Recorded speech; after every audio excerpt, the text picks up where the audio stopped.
El discurso maestro de Jesucristo. La espiritualidad de la ley.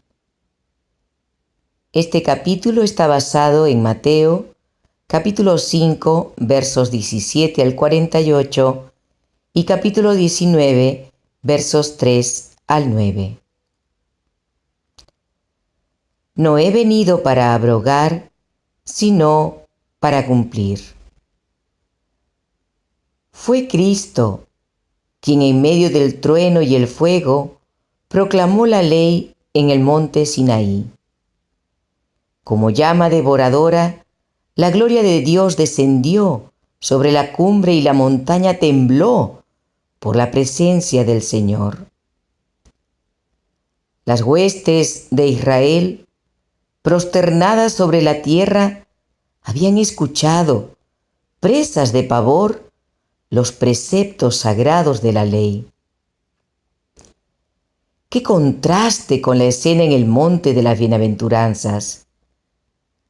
Bajo el cielo estival, cuyo silencio se veía turbado solamente por el gorjear de los pajarillos, presentó Jesús los principios de su reino. Empero, aquel que habló al pueblo ese día en palabras de amor, les explicó los principios de la ley proclamada en el Sinaí. Cuando se dictó la ley, Israel, degradado por los muchos años de servidumbre en Egipto, necesitaba ser impresionado por el poder y la majestad de Dios. No obstante, Él se le reveló también como Dios amoroso. Jehová vino de Sinaí, y de Seir le esclareció. Resplandeció desde el monte de Parán, y vino de entre 10 millares de santos, con la ley de fuego a su mano derecha. Aún amó a su pueblo. Todos los consagrados a él estaban en su mano. Por tanto, ellos siguieron en tus pasos, recibiendo dirección de ti. Fue a Moisés a quien Dios reveló su gloria en estas palabras maravillosas que han sido el legado precioso de los siglos. Jehová, Jehová, fuerte, misericordioso y piadoso, tardo para la ira y grande en misericordia y verdad, que guarda misericordia a millares, que perdona la iniquidad, la rebelión y el pecado. La ley dada en el Sinaí era la enunciación del principio de amor, una revelación hecha a la tierra de la ley de los cielos. Fue decretada por la mano de un mediador y promulgada por aquel cuyo poder haría posible que los corazones de los hombres armonizaran con sus principios. Dios había revelado el propósito de la ley al declarar a Israel: y me seréis varones santos. Pero Israel no había percibido la espiritualidad de la ley, y demasiadas veces su obediencia profesa era tan solo una sumisión a ritos y ceremonias, más bien que una entrega del corazón a la soberanía del amor.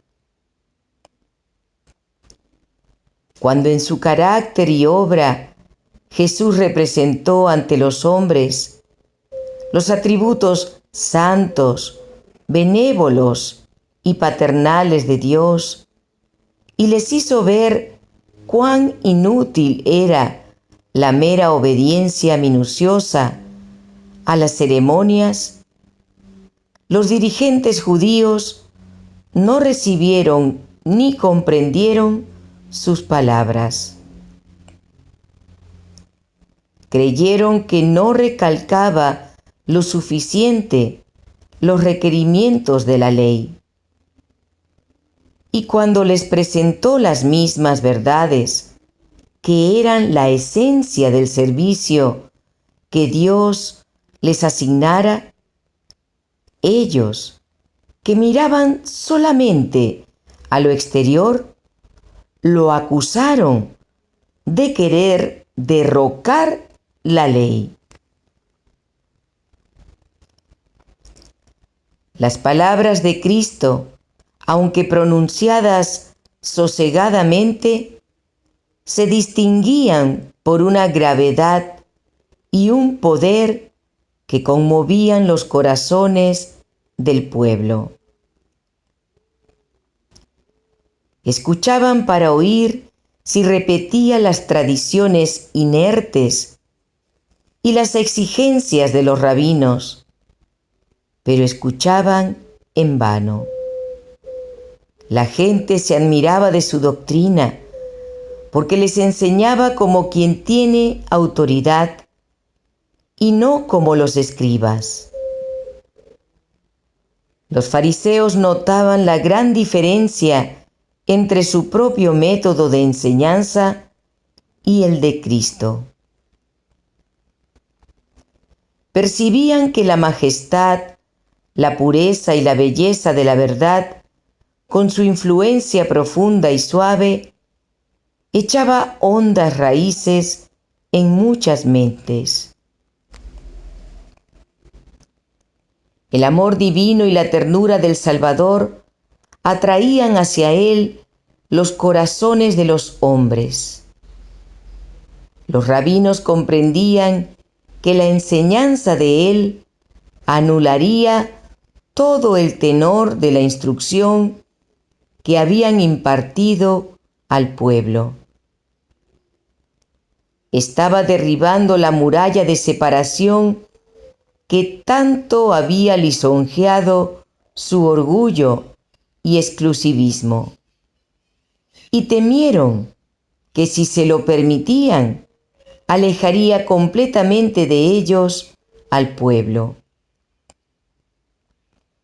Por eso lo seguían con resuelta hostilidad, al acecho de alguna ocasión para malquistarlo con la muchedumbre, lo cual permitiría al Sanedrín obtener su condenación y muerte. En el monte había espías que atisbaban a Jesús. Y mientras él presentaba los principios de la justicia, los fariseos fomentaban el rumor de que su enseñanza se oponía a los preceptos que Dios les había dado en el monte Sinaí.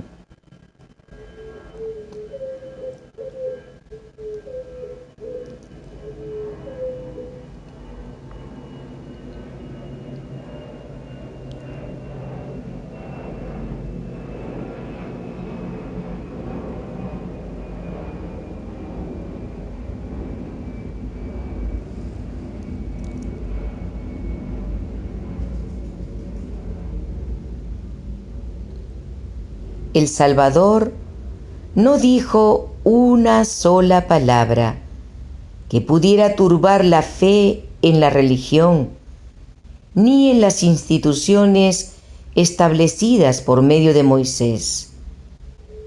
Porque todo rayo de luz divina que el gran caudillo de Israel comunicó a su pueblo, lo había recibido de Cristo.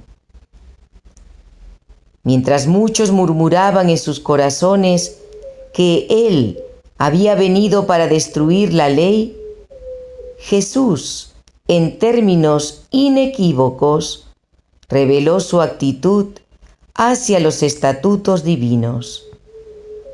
No penséis, dijo, que he venido para abrogar la ley o los profetas. fue el creador de los hombres, el dador de la ley, quien declaró que no albergaba el propósito de anular sus preceptos. Todo en la naturaleza, desde la diminuta partícula que baila en un rayo de sol hasta los astros en los cielos, está sometido a leyes. Todo en la naturaleza, desde la diminuta partícula que baila en un rayo de sol hasta los astros en los cielos, está sometido a leyes. De la obediencia a estas leyes dependen el orden y la armonía del mundo natural. Es decir, que grandes principios de justicia gobiernan la vida de todos los seres inteligentes, y de la conformidad a estos principios depende el bienestar del universo.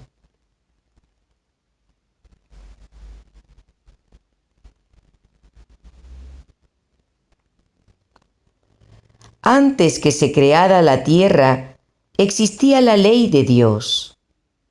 Los ángeles se rigen por sus principios. Y para que este mundo esté en armonía con el cielo, el hombre también debe obedecer los estatutos divinos. Cristo dio a conocer al hombre en el Edén los preceptos de la ley, cuando alababan todas las estrellas del alba y se regocijaban todos los hijos de Dios. La misión de Cristo en la tierra no fue abrogar la ley, sino hacer volver a los hombres, por su gracia, a la obediencia de sus preceptos.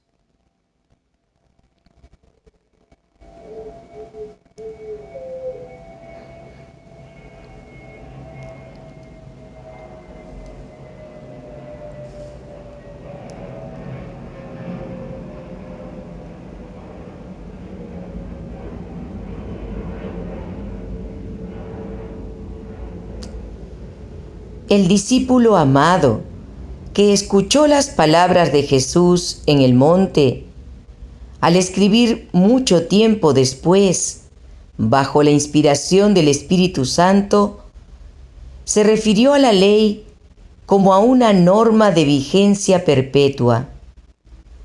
Dice que el pecado es infracción de la ley y que todo aquel que comete pecado infringe también la ley. Expresa claramente que la ley a la cual se refiere es el mandamiento antiguo que habéis tenido desde el principio. Habla de la ley que existía en la creación y que se reiteró en el Sinaí.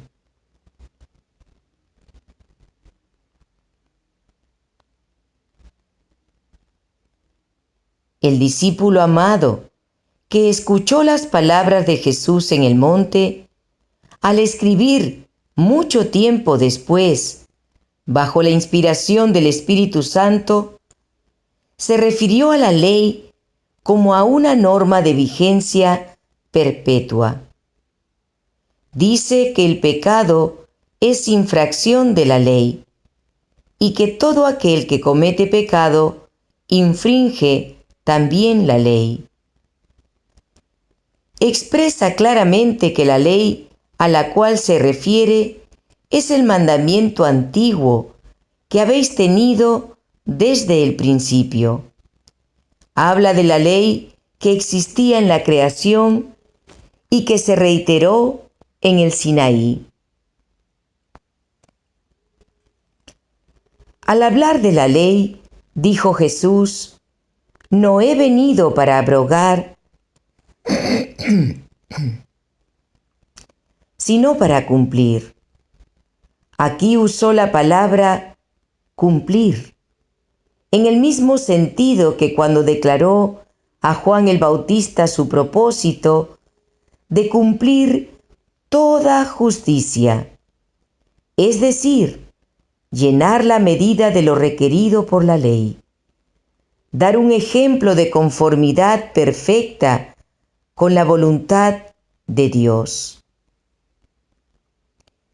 Su misión era magnificar la ley y engrandecerla. Debía enseñar la espiritualidad de la ley, presentar sus principios de vasto alcance y explicar claramente su vigencia perpetua. La belleza divina del carácter de Cristo, de quien los hombres más nobles y más amables son tan solo un pálido reflejo, de quien escribió Salomón por el espíritu de inspiración, que es el señalado entre 10,000, y todo él codiciable, de quien David, viéndolo en visión profética, dijo: más hermoso eres que los hijos de los hombres. Jesús, la imagen de la persona del Padre, el esplendor de su gloria, el que fue abnegado Redentor en toda su peregrinación de amor en el mundo, era una representación viva del carácter de la ley de Dios. Su misión era magnificar la ley y engrandecerla. Debía enseñar la espiritualidad de la ley, presentar sus principios de vasto alcance y explicar claramente su vigencia perpetua. La belleza divina del carácter de Cristo, de quien los hombres más nobles y más amables son tan solo un pálido reflejo, de quien escribió Salomón por el espíritu de inspiración, que es el señalado entre 10,000, y todo él codiciable, de quien David, viéndolo en visión profética, dijo: más hermoso eres que los hijos de los hombres.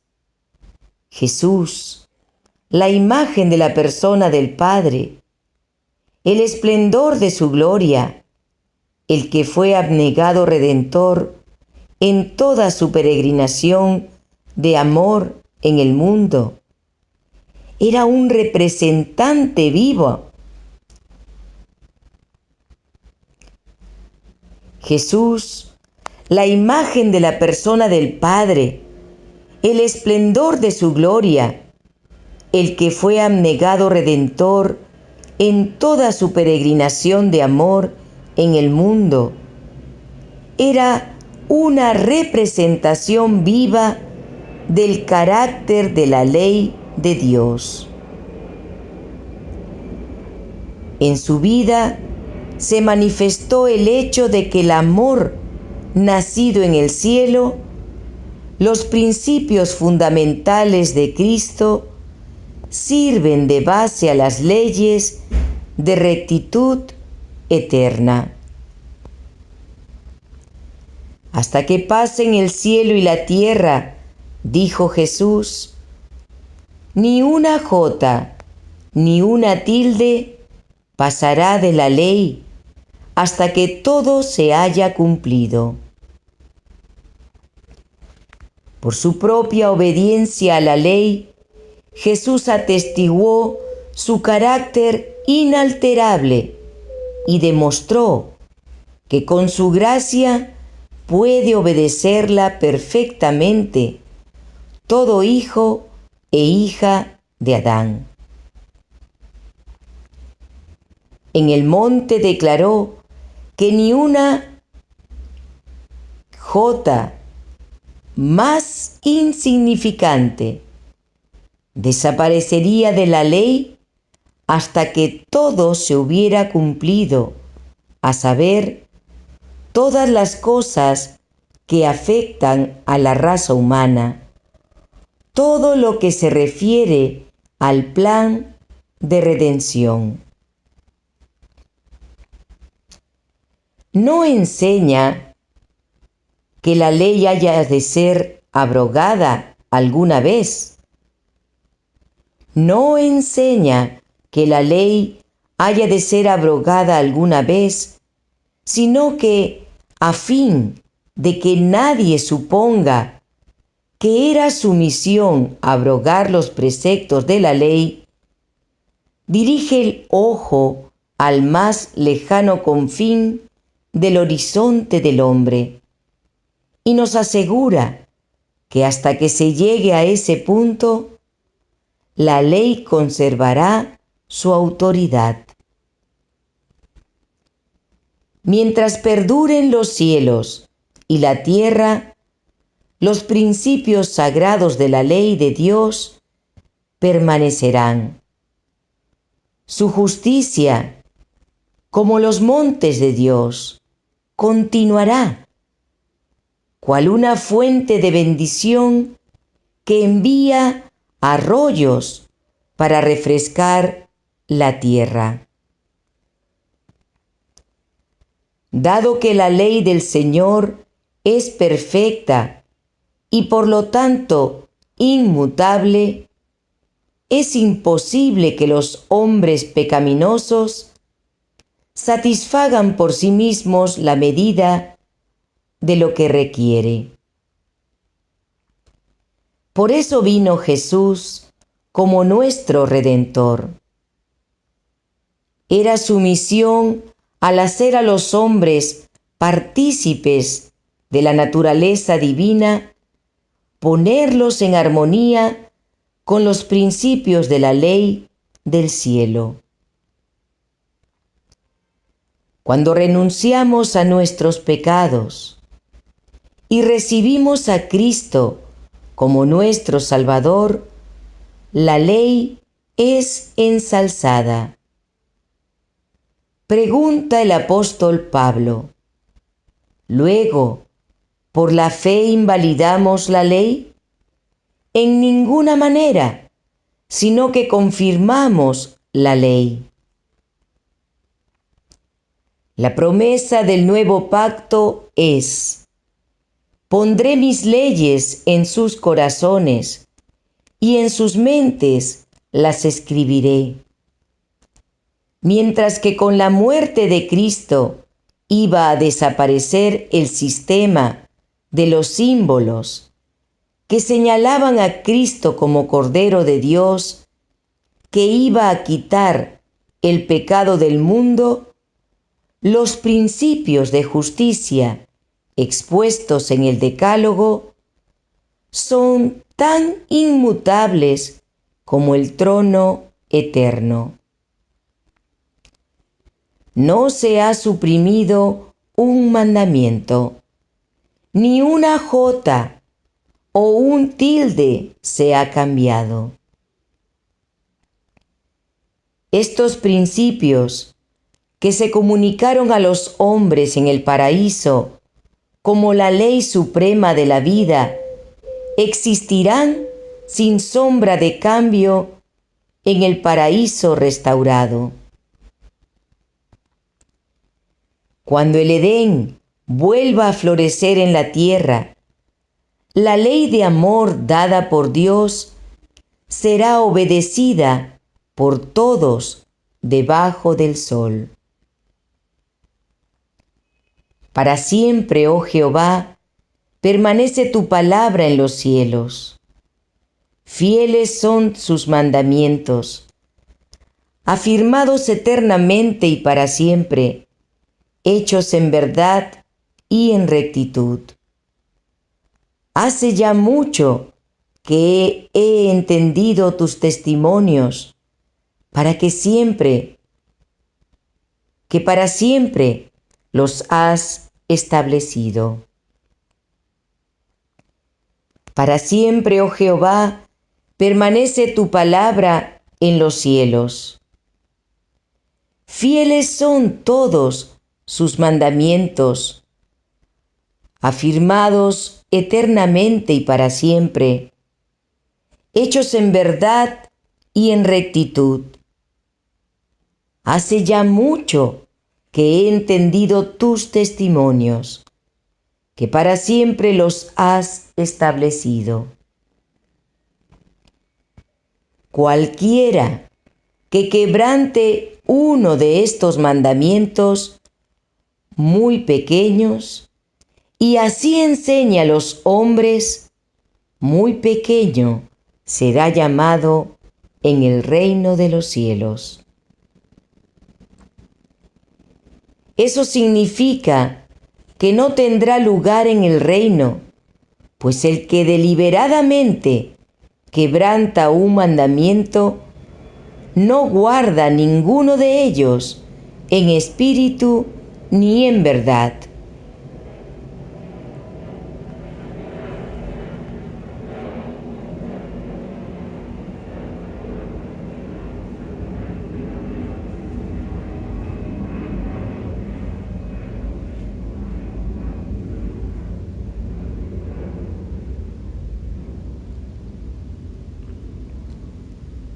Cualquiera que quebrante uno de estos mandamientos muy pequeños y así enseña a los hombres, muy pequeño será llamado en el reino de los cielos. Eso significa que no tendrá lugar en el reino, pues el que deliberadamente quebranta un mandamiento no guarda ninguno de ellos en espíritu ni en verdad. Porque cualquiera que guardare toda la ley, pero ofendiere en un punto, se hace culpable de todos. No es la magnitud del acto de desobediencia lo que constituye el pecado, sino el desacuerdo con la voluntad expresa de Dios en el detalle más mínimo, porque demuestra que todavía hay comunión entre el alma y el pecado. El corazón está dividido en su servicio. Niega realmente a Dios y se rebela contra las leyes de su gobierno.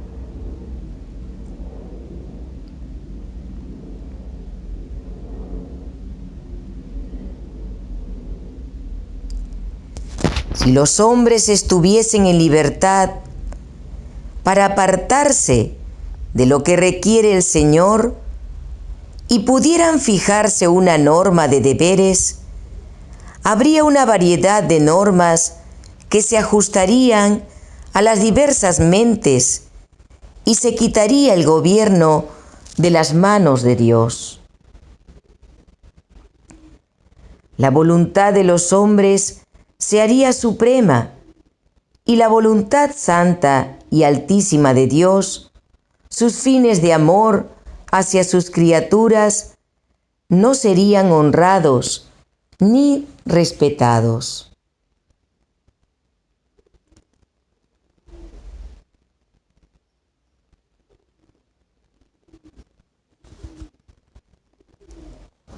Siempre que los hombres escogen su propia senda, se oponen a Dios. No tendrán lugar en el reino de los cielos, porque guerrean contra los mismos principios del cielo. Al despreciar la voluntad de Dios, se sitúan en el partido de Satanás, el enemigo de Dios y de los hombres. No por una palabra, ni por muchas palabras, sino por despreciar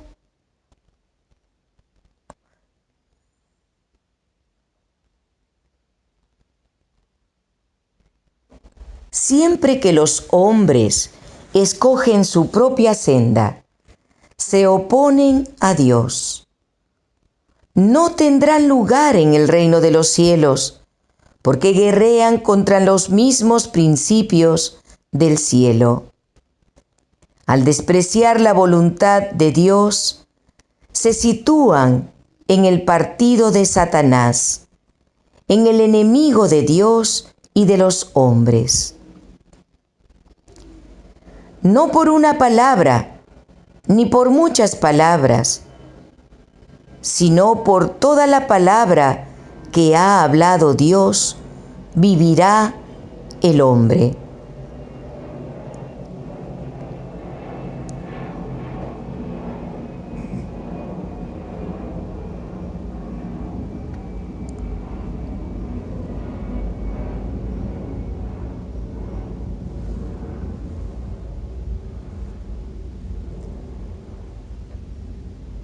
No por una palabra, ni por muchas palabras, sino por toda palabra que ha hablado Dios, vivirá el hombre. No podemos despreciar una sola palabra, por pequeña que nos parezca, y estar libres de peligro. No hay en la ley un mandamiento que no sea para el bienestar y la felicidad de los hombres, tanto en esta vida como en la venidera. Al obedecer la ley de Dios, el hombre queda rodeado de un muro que lo protege del mal. Quien derriba en un punto esta muralla edificada por Dios, destruye la fuerza de ella para protegerlo, porque abre un camino por donde puede entrar el enemigo para destruir y arruinar. Al osar despreciar la voluntad de Dios en un punto, nuestros primeros padres abrieron las puertas a las desgracias que inundaron el mundo. Toda persona que siga su ejemplo cosechará resultados parecidos. El amor de Dios es la base de todo precepto de su ley, y el que se aparta del mandamiento labra su propia desdicha y su ruina. Si vuestra justicia no fuere mayor que la de los escribas y fariseos, no entraríais en el reino de los cielos. Los escribas y los fariseos habían acusado de pecado no solamente a Cristo, sino también a sus discípulos, porque no respetaban los ritos y las ceremonias rabínicas. A menudo los discípulos se habían sentido perplejos y confusos ante la censura y la acusación de aquellos a quienes se habían acostumbrado a venerar como maestros religiosos. Mas Jesús desenmascaró ese engaño. Declaró que la justicia a la cual los fariseos daban tanta importancia era inútil. La nación judaica aseveraba ser el pueblo especial y leal que Dios favorecía. Pero Cristo representó su religión como privada de fe salvadora. Todos sus acertos de piedad, sus ficciones y ceremonias de origen humano, y aún su jactanciosa obediencia a los requerimientos exteriores de la ley, no lograban hacerlos santos. No eran limpios de corazón, ni nobles, ni parecidos a Cristo en carácter. Una religión formalista no basta para poner el alma en armonía con Dios. La ortodoxia rígida e inflexible de los fariseos, sin contrición, ni ternura, ni amor, no era más que un tropiezo para los pecadores. Se asemejaban ellos a sal que hubiera perdido su sabor, porque su influencia no tenía poder para proteger al mundo contra la corrupción. La única fe verdadera es la que obra por el amor, para purificar el alma. Es como una levadura que transforma el carácter. Los judíos debían haber aprendido todo esto de las enseñanzas de los profetas. Siglos atrás, la súplica del alma por la justificación en Dios había hallado expresión y respuesta en las palabras del profeta Miqueas. ¿Con qué me presentaré ante Jehová y adoraré al Dios Altísimo? ¿Me presentaré ante Él con holocaustos, con becerros de un año? ¿Se agradará Jehová de millares de carneros o de 10,000 arroyos de aceite? Oh hombre, Él te ha declarado lo que es bueno. ¿Y qué pide Jehová de ti? Solamente hacer justicia y amar misericordia y humillarte ante tu Dios.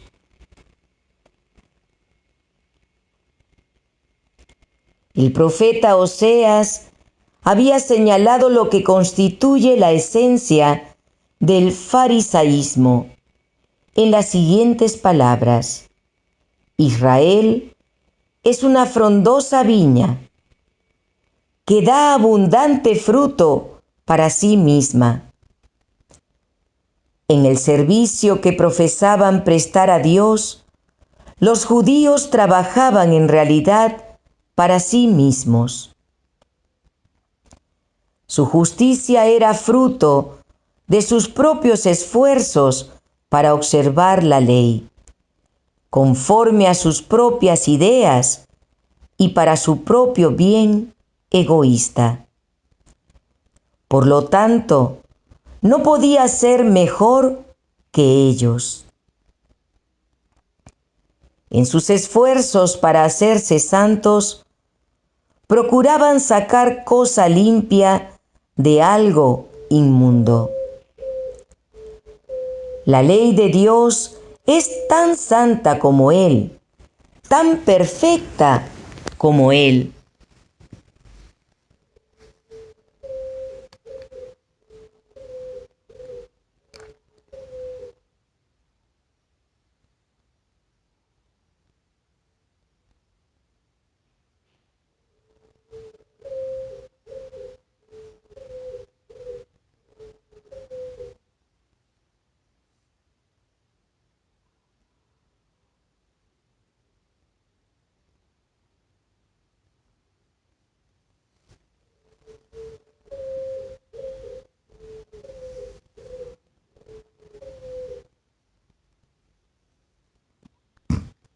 La ley de Dios es tan santa como Él, tan perfecta como Él. Presenta a los hombres la justicia de Dios. Es imposible que los seres humanos, por sus propias fuerzas, observen esta ley, porque la naturaleza del hombre es depravada, deforme y enteramente distinta del carácter de Dios. Las obras del corazón egoísta son como suciedad y todas nuestras justicias como trapo de injusticia. Aunque la ley es santa, los judíos no podían alcanzar la justicia por sus propios esfuerzos para guardarla. Los discípulos de Cristo debían buscar una justicia diferente de la justicia de los fariseos si querían entrar en el reino de los cielos. Dios les ofreció en su Hijo la justicia perfecta de la ley. Si querían abrir sus corazones para recibir plenamente a Cristo, entonces la vida misma de Dios, su amor, moraría en ellos, transformándolos a su semejanza. Así, por el don generoso de Dios, poseerían la justicia exigida por la ley. Pero los fariseos rechazaron a Cristo, ignorando la justicia de Dios y procurando establecer la suya propia. No querían someterse a la justicia de Dios. Jesús procedió entonces a mostrar a sus oyentes lo que significa observar los mandamientos de Dios, que son en sí mismos una retribución del carácter de Cristo. Porque en Él Dios se manifestaba diariamente ante ellos. Cualquiera que se enoje contra su hermano será culpable de juicio. Mediante Moisés, Jehová había dicho: no aborrecerás a tu hermano en tu corazón, no te vengarás, ni guardarás rencor a los hijos de tu pueblo, sino amarás a tu prójimo como a ti mismo. Las verdades que Cristo presentaba eran las mismas que habían enseñado los profetas, pero se habían oscurecido a causa de la dureza de los corazones y del amor al pecado. Las palabras del Salvador revelaban a sus oyentes que al condenar a otros como transgresores, ellos eran igualmente culpables, porque abrigaban malicia y odio. Al otro lado del mar, frente al lugar en que estaban congregados, se extendía la tierra de Basán, una región solitaria cuyos empinados desfiladeros y colinas boscosas eran desde mucho tiempo antes el escondite favorito de toda clase de criminales. La gente recordaba vívidamente las noticias de robos y asesinatos cometidos allí, y muchos denunciaban severamente a esos malhechores. Al mismo tiempo, ellos mismos eran arrebatados y contenciosos. Albergaban el odio más ciego hacia sus opresores romanos y se creían autorizados para aborrecer y despreciar a todos los demás pueblos, aún a sus compatriotas, que no se conformaban a sus ideas en todas las cosas. En todo esto violaban la ley que ordena: no matarás. El espíritu de odio y de venganza tuvo origen en Satanás y lo llevó a dar muerte al Hijo de Dios. Quien quiera que abrigue malicia u odio, abriga el mismo espíritu, y su fruto será la muerte. En el pensamiento vengativo yace latente la mala acción. En el pensamiento vengativo yace latente la mala acción, así como la planta yace en la semilla.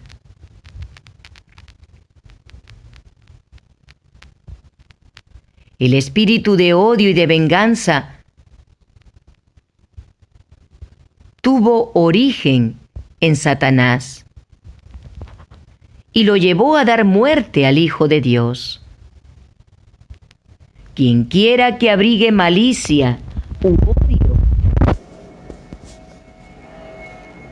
abriga el mismo espíritu, y su fruto será la muerte. En el pensamiento vengativo yace latente la mala acción, así como la planta yace en la semilla. Todo aquel que aborrece a su hermano es homicida, y sabéis que ningún homicida tiene vida eterna permanente en él. Cualquiera que diga necio a su hermano será culpable ante el concilio. En la dádiva de su Hijo para nuestra redención, Dios demostró cuánto valor atribuye a toda alma humana.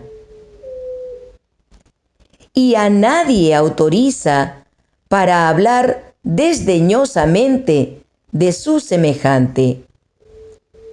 Veremos defectos y debilidades en los que nos rodean, pero Dios reclama cada alma como su propiedad, por derecho de creación y 2 veces suya, por haberla comprado con la sangre preciosa de Cristo.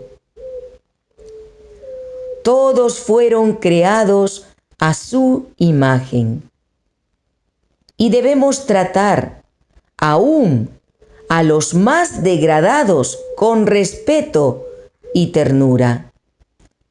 Dios nos hará responsables hasta de una sola palabra despectiva hacia un alma por la cual Cristo dio su vida.